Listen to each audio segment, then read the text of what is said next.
Between 6 and 10 bodies have been found in the flooding in Kerr County. This is all according to Acting Governor Dan Patrick. He says those numbers are preliminary and will likely change. Now, the floodwaters that eventually made their way to Kerrville started just northwest of town. KXAN's Brianna Hollis joining us live along the river in the city of Ingram. Bree, you have been out there for hours. Tell us what things are looking like now.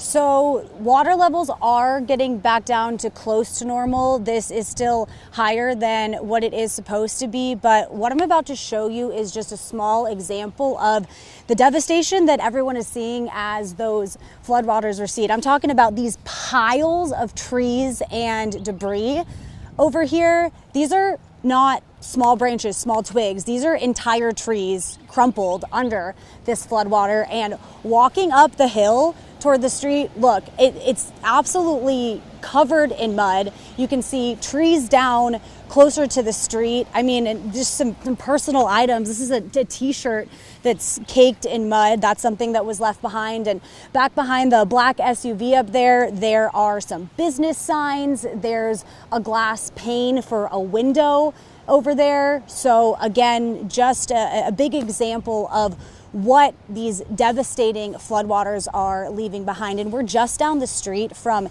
Ingram Elementary School, which is one of the reunification centers. We spoke with the organizer there about how those operations are working.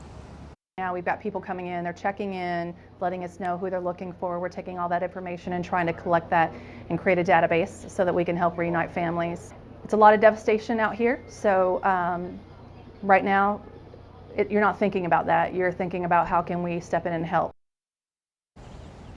And she says the center will stay open as long as it needs to. And it was there where we met a very sweet man, a veteran, Brian Eads. He was one of the people rescued from the floodwaters this morning, and he's at the reunification center right now waiting for news on his wife. We'll hear his tragic story in just about 30 minutes, Jen.